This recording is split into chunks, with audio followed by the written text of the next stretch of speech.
The first thing he noticed was her voice, thin, shredded, barely holding together as it slipped through the crack of the ambulance doors like smoke, repeating the same 3 words over and over again.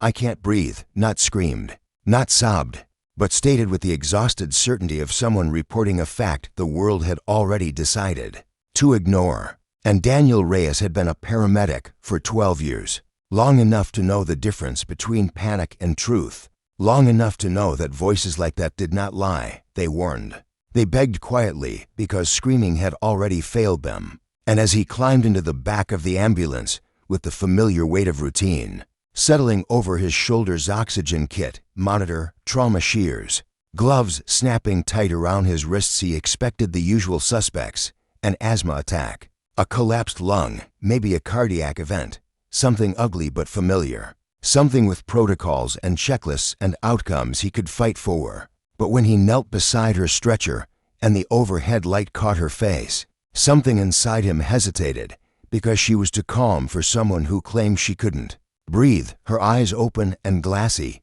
tracking him without urgency, her lips pale but not blue, her chest rising shallowly but steadily beneath a heavy gray cloth, draped over her from collarbone to waist like a blanket placed by someone who didn't want to look at what lay underneath. And he asked her name, and she answered Mara with a nod that seemed to take effort. And when he asked how long she'd been struggling, she whispered, "Since the fire." And that word fire lodged itself in him, because there had been no fire reported on dispatch, no smoke inhalation, no burns, no heat injuries. And when he asked where it hurt, she didn't gesture to her lungs or her chest, but instead lifted trembling fingers toward the cloth and said, "Please, don't take it off yet." And the request was strange, because patients begged for relief, not delay, begged for oxygen, not concealment, and yet there was fear in her eyes now, not of dying but of being seen. And Daniel told himself there was no room for hesitation in emergencies, that whatever lay beneath the cloth could not be worse than the consequences of waiting. And still his hands paused, because something about the way she watched him, like someone waiting for a verdict already decided, made the air in the ambulance feel thinner than anything her lungs were producing. He fitted the oxygen mask over her face anyway, watching the monitor as her oxygen saturation flickered stubbornly in the low 80s, refusing to rise the way it should. And he asked his partner for a blood pressure reading, listened to the siren scream against the city outside, felt the familiar clock begin its ruthless countdown, but the numbers didn't make sense. None of them did. Her heart rate steady but weak, her skin warm yet clammy, her breath shallow yet unobstructed, as if her body was following instructions her lungs no longer believed in. And when he asked again about the fire, she told him in broken fragments about smoke that wasn't smoke, heat that didn't burn, a building that had never existed until tonight. And he assumed shock, trauma, some kind of dissociative response, until she reached out and grabbed his wrist with surprising strength and whispered, "If you lift it, you can't put it back." And there it was again, that same plea, that same terror directed not at death but at revelation. And Daniel felt irritation spark in him, because fear could be dangerous. Fear could kill.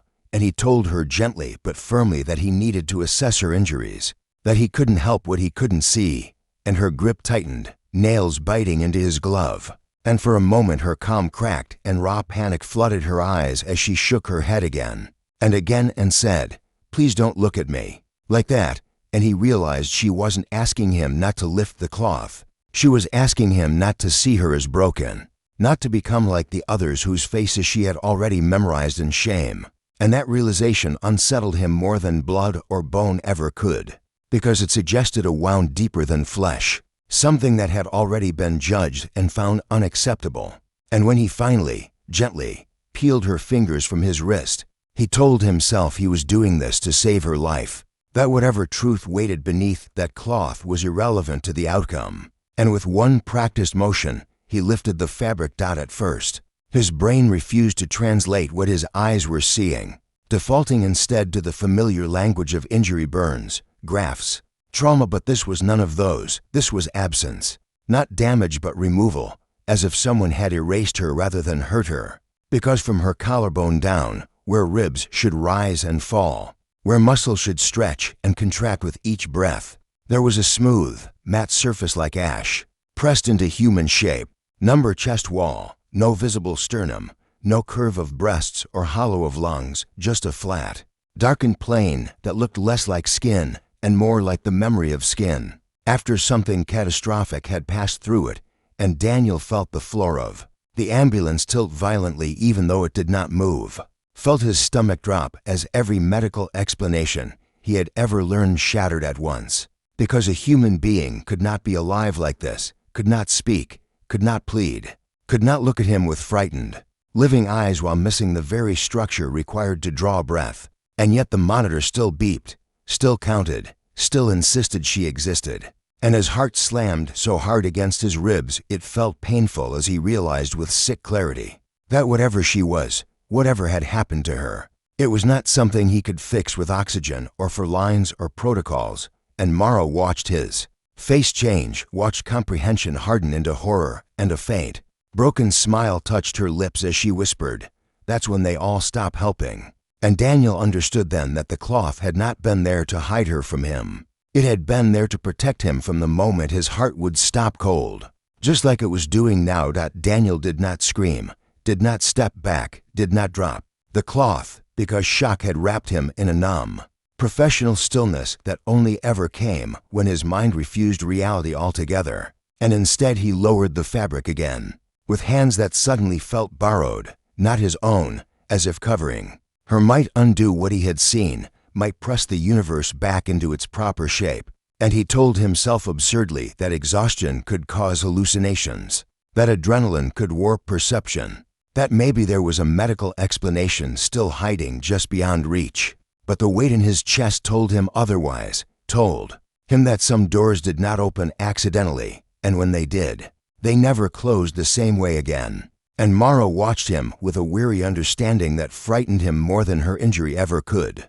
because it meant she had seen this reaction before, had watched it bloom on countless faces like a slow bruise, and she said nothing while he adjusted monitors he no longer trusted and called the hospital with a voice that sounded normal enough to fool anyone listening, reporting vitals that meant nothing now, injuries he could not explain, choosing his words carefully because how did you tell a trauma bay that your patient was alive without lungs, breathing without breath, existing without anatomy? And when they asked if she'd been burned, he hesitated just long enough for the silence to answer for him. And as the ambulance tore through traffic, Daniel felt the terrifying realization settle in that he was no longer racing against death. He was racing toward truth, and truth, unlike death, did not care how skilled or prepared you were. It simply arrived and demanded to be acknowledged.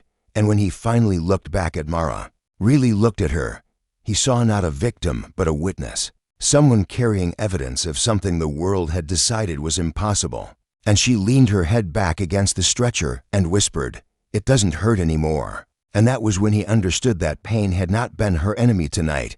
Denial had been. And that whatever had taken her chest had taken far more from her life than flesh, had stripped her down to something people could not accept without breaking. And Daniel wondered with a sick, crawling dread how long it would take before he broke to.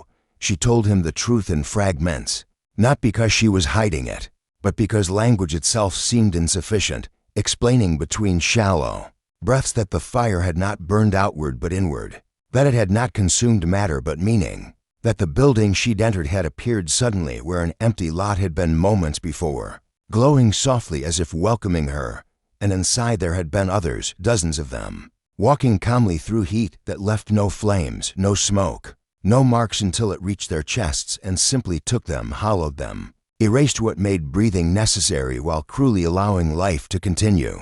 And she told him that some collapsed instantly, their bodies rejecting the contradiction, but others like her had walked out alive, gasping not because their lungs failed, but because their minds could not reconcile survival with absence. And when she staggered into the street begging for help, people had recoiled, some screaming, some crying, some recording with shaking hands, until someone finally covered her with the cloth like one might cover a mirror in a house of mourning. And Daniel felt each word land like a crack in the foundation of everything he believed about biology, about cause and effect, about the safety of known rules, and when he asked who did this to her, she shook her head slowly and said, "It wasn't someone," and that answer chilled him more than any monster could have, because monsters could be fought, blamed, killed, but this was an event, a phenomenon. A door briefly opened where it should not exist, and as the hospital lights came into view, she looked at him with sudden urgency and told him, "They won't let me stay alive," and he wanted to argue, wanted to insist that medicine saved lives, that hospitals healed.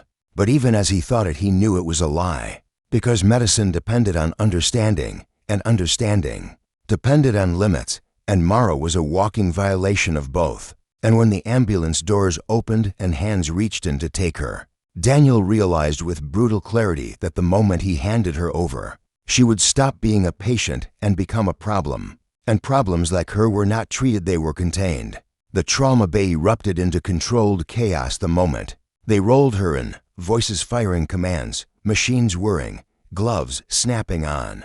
And Daniel watched the scene like a man standing outside his own body as the cloth was lifted again. This time not gently but clinically, and the reaction was immediate and catastrophic.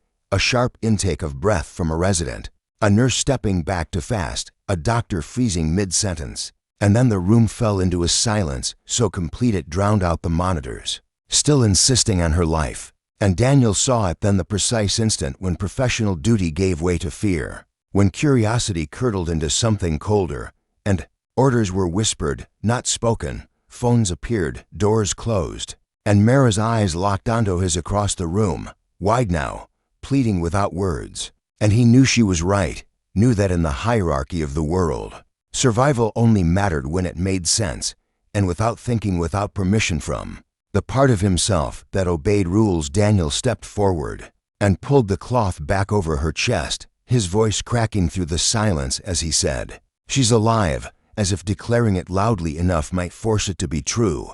But the looks he received told him that truth was no longer the issue. And as security moved in and someone mentioned quarantine, and another whispered about non-viable anomalies, Daniel felt a terrible choice close around him like a vice, because in that moment he understood that saving Mara would not mean healing her. It would mean stealing her, lying for her, becoming complicit in hiding something the world was not ready to face.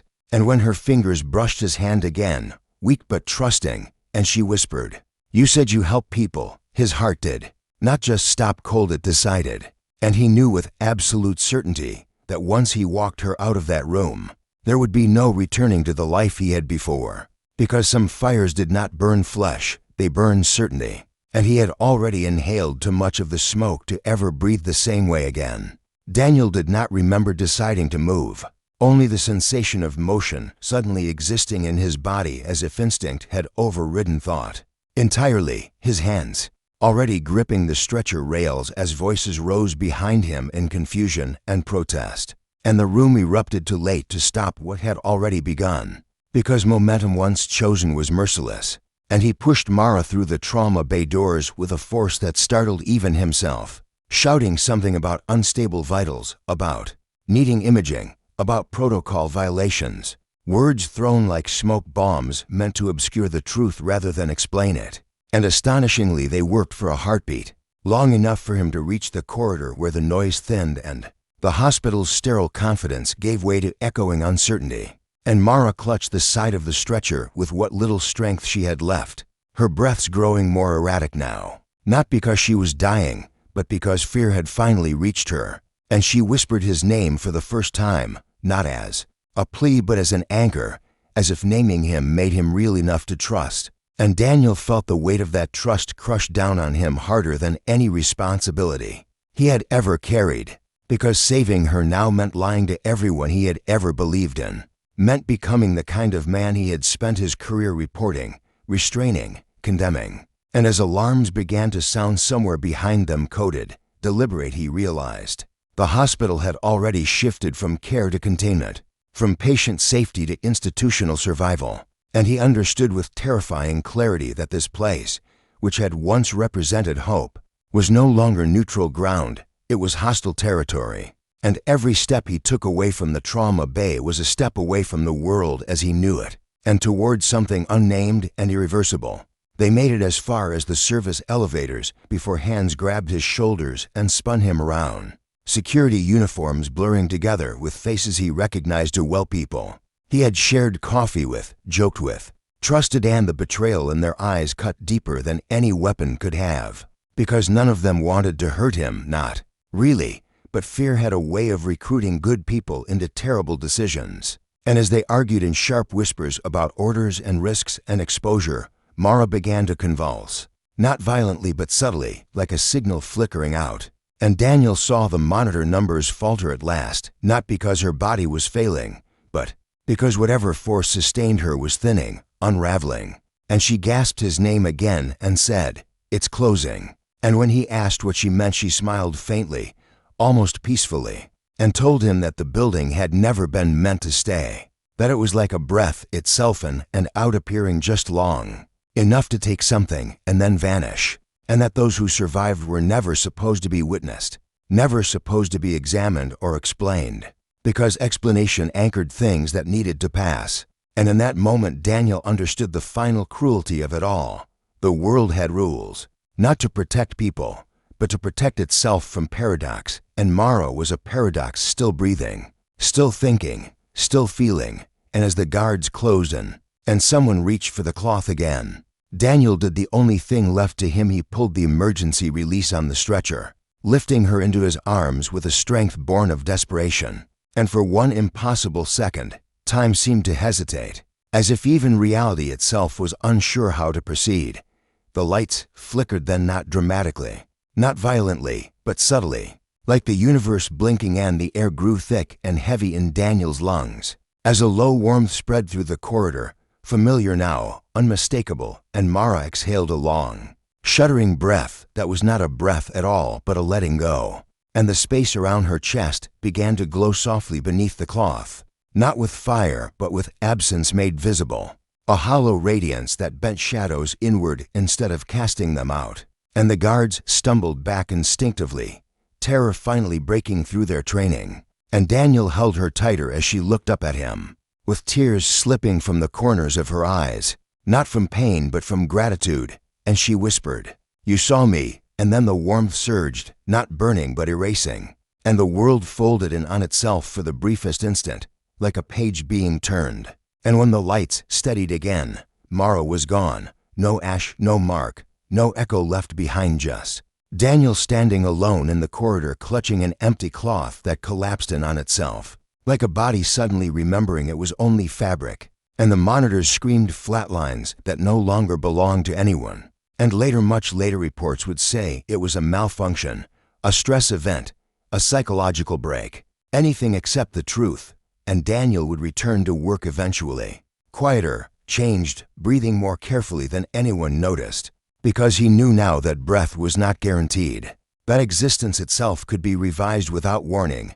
And sometimes, late at night, when the air felt wrong and the world seemed to hold still for half a second too long, he would feel that warmth again and remember a woman who could not breathe, who taught him that being alive was not the same as being allowed to live, and that the most dangerous fires were the ones that left no smoke, no scars, only witnesses who would never see the world the same way again. In the official version of events, Daniel Reyes suffered an acute stress reaction, resulting in a brief psychotic episode, a diagnosis clean enough to file and forget. And the hospital released him after 48 hours of observation with pamphlets about burnout and a prescription he never filled.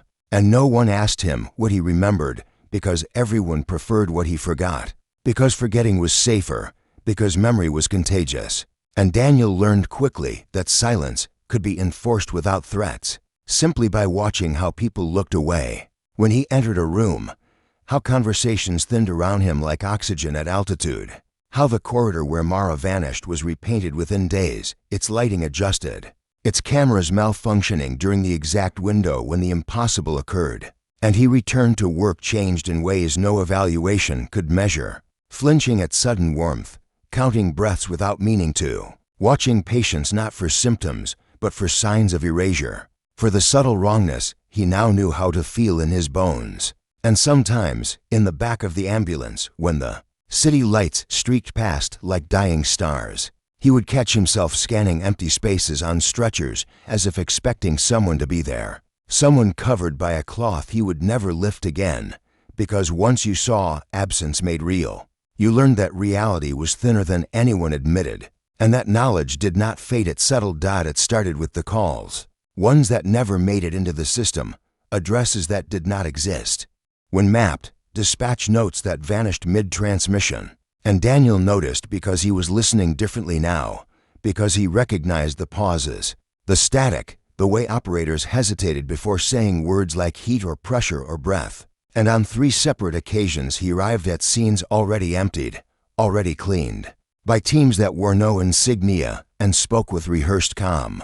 And in each place there was the same sensation of faint warmth, a distortion in the air, the impression of a structure that had just finished not being there. And Daniel realized then that Mara had not been an anomaly, she had been a remainder. And whatever force moved through the world like an inhalation and exhalation was still active, still selecting, still passing through unnoticed, because most people lacked the vocabulary to describe what they sensed. And the worst part was not the fear but the certainty, because certainty meant responsibility, and responsibility meant choice. And Daniel understood with quiet dread that seeing meant being recruited, not by an organization, not by a cause, but by awareness itself, which once gained could not be returned, only used or ignored, and ignoring it felt like suffocation.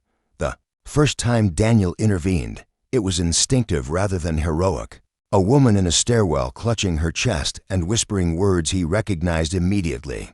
Not "help me" or "it hurts," but "something's wrong." And he covered her with his jacket before anyone else could look too closely, before panic could calcify into judgment, and he stayed with her through the warmth, through the thinning air, through the moment when the world blinked and she did not return. And afterward there were no alarms, no reports, just an empty stairwell and a man breathing hard against a wall. And Daniel understood then what he had become: not a savior, not a witness, but a buffer, someone standing at the edge of things, to soften their passage, to make sure that when reality corrected itself, it did not do so cruelly. And late that night, as he washed his hands in a silent station bathroom, he caught his reflection and thought of Mara, of her final words, of the simple mercy of being seen. And he realized that some people were not meant to survive events like this, not because they were weak, but because they were necessary, because someone had to remember, someone had to stand where others could not breathe and say, quietly, truthfully, "You were here," and that, he knew now, was enough. The night the world almost noticed. It began not with screams or sirens, but with silence, the kind that presses inward, that makes people glance up from their phones and frown without knowing why. And Daniel felt it before any call came through, a pressure behind his eyes, a heaviness in his chest that mimicked breathlessness without touching his lungs. And he knew instantly that this one would not be small, would not pass quietly through a stairwell or an alley, because the warmth was spreading, not concentrating, blooming across several city blocks like a held breath that refused to release. And when the dispatch screen lit up, it flickered wildly, addresses overlapping, incident types correcting themselves mid-word. And Daniel watched the system struggle to describe something it was never designed to name. And when he arrived downtown, he saw crowds gathered at the edges of an empty plaza, phones raised, murmuring in confusion as a building shimmered into partial existence. Not solid, not stable, its outline stuttering like a bad signal. And he understood with a sinking certainty that containment depended on invisibility. And invisibility was already failing, because people could ignore screams, but they could not ignore architecture appearing where nothing had been. And as the warmth intensified and the air bent visibly now, rippling like heat over asphalt, Daniel realized this event was not feeding quietly anymore, it was expanding. And expansion meant witnesses. They came faster this time, the unmarked vehicles, the people with calm voices and decisive movements, establishing perimeters with the ease of long practice. And Daniel recognized the choreography instantly, not from memory, but from implication. Because you did not respond this efficiently to something you had just discovered. And as he watched them move, he felt a cold clarity settle over him. The understanding that this had never been about preventing the phenomenon, only about managing its optics, about minimizing narrative damage while letting reality correct itself on its own terms. And when one of them finally approached him by name, his full name, spoken gently, like an apology, Daniel knew his usefulness had been tracked, cataloged, and evaluated, and the man told him they called the events threshold collapses, described them as pressure equalizations between states of existence no one could fully define, and admitted without shame that they had learned long ago that interference increased instability, that compassion complicated closure. And Daniel listened with a growing sense of dread as he realized the truth. The phenomenon was not a mistake. It was a mechanism, and mechanisms did not stop simply because they caused suffering. And when Daniel asked how many people had been lost, the man did not answer directly, only said, "Enough to know patterns." And that answer haunted him more than any number could have. As the building's outline sharpened and the crowd's murmurs rose toward panic, Daniel felt the familiar pull toward the center, toward the place where warmth peaked and breath became optional. And he knew that whatever happened next would decide whether he remained a footnote or became a fault line. Because if this event completed itself publicly, there would be no repainting walls, no convenient malfunctions, no quiet diagnoses to smooth the edges. And Daniel understood then that the choice had shifted, that it was no longer about saving individuals from erasure, but about deciding whether the world deserved to know the rules it was living under. And as the first screams finally broke free, people at the edge feeling the pull, clutching their chests, dropping phones that clattered uselessly to the ground, Daniel stepped forward into the warmth without hesitation, feeling it wrap around him like a held breath. And for the first time since Mara vanished, he did not try to shield anyone or look away, but stood openly, visibly, in the center of it all. Because if reality was going to blink, he wanted the world's eyes open when it did. And as the air thickened and the building solidified just enough to be undeniable, Daniel took a breath he might not get back and understood that whatever survived this moment would not be the same, not the city, not the truth, and certainly not him.